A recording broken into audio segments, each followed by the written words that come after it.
Hare Krishna, our next topic is how can we protect our food from getting spoiled.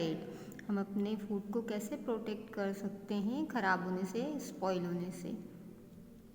Food is spoiled by the microbes. हमें पता है कि food जो है रोगाणु के उत्पन्न होने से स्पॉइल होता है, खराब होता है।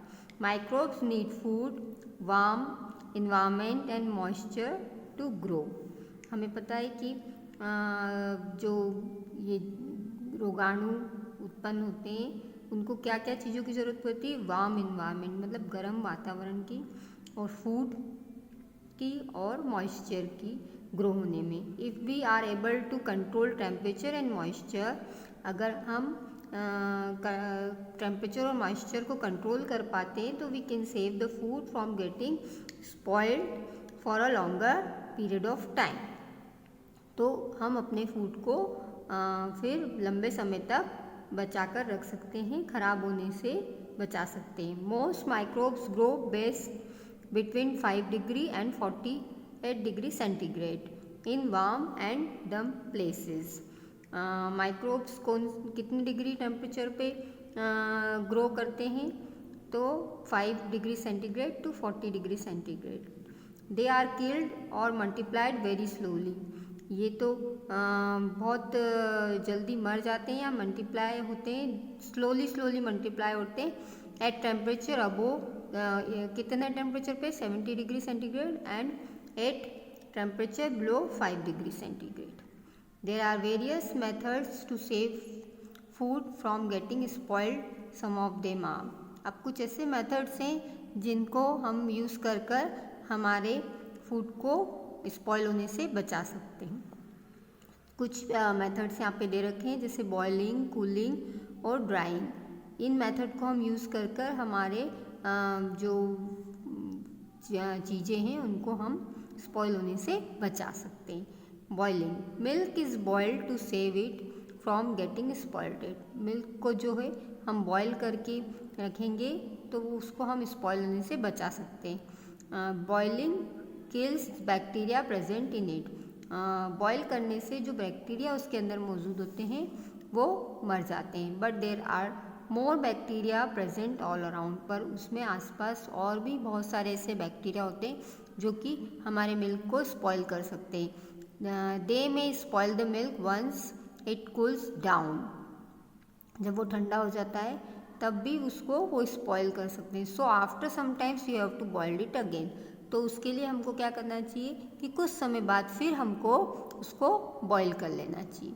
Cooling, milk, cheese, vegetable, fruits etcetera are protected from getting spoiled by keeping them at temperature below 5 degree centigrade in the refrigerator. अब ये ऐसे प्रोडक्ट्स हैं जिनको हम फ्रिज में, रेफ्रिजरेटर में रखकर 5 डिग्री सेंटीग्रेड टेम्परेचर पर रखकर हम इनको स्पॉइल होने से बचा सकते हैं। Certain things like fish, chicken etcetera put in the freezer where they stay fresh longer. कुछ ऐसी चीज़ें जैसे फिश, चिकन, इसको हम फ्रीज़र में रखकर और लंबे समय तक स्टोर कर इसको हम खराब होने से बचा सकते हैं। Drying, removing moisture from food items prevent them from rotting early. कुछ ऐसे प्रोडक्ट्स होते हैं जिनको हम जल्दी ख़राब हो जाते हैं, तो उससे उसका मॉइस्चर रिमूव करने के लिए, जैसे कि for example mint leaf, green peas, potato chips, ginger etcetera can be kept safely for months together by drying them. उनको सुखाकर हम महीनों तक उनको स्टोर कर रख सकते हैं, जैसे कि पोटैटो चिप्स है, जिंजर है, मिंट लीव्स है। People dry fish also to keep them safe for eating for many months. कुछ लोग ऐसा भी करते हैं, फ़िश को भी ड्राई कर लेते हैं, सुखा लेते हैं और उसको खाने लंबे समय तक उसको खा पाएँ, कुछ महीनों बाद भी उसको खा सकते हैं, तो वो सेफ़ हो जाती है ख़राब होने से। पिकल्स एंड जेम्स, अब अचार और जेम जो होता है उसको भी हम लंबे समय तक कैसे स्टोर करके रख सकते हैं। Several food items are packed और जेम्स, पिकल और jams are made from them. Salt and oil in pickles do not allow microbes to grow in pickles.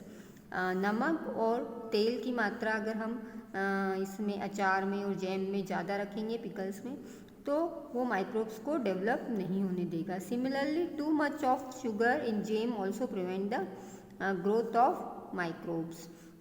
इसी तरीके से शुगर की मात्रा हम जैम के अंदर ज़्यादा रखेंगे तो वो माइक्रोब्स को ग्रो नहीं होने देगा। Many food items like mango, chillies, lemon, carrot, cauliflower etcetera are pickled and jams are made from almost all the fruits.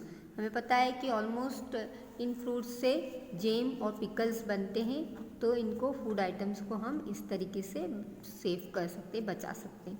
These days readymade food is also available in the market in sealed pack.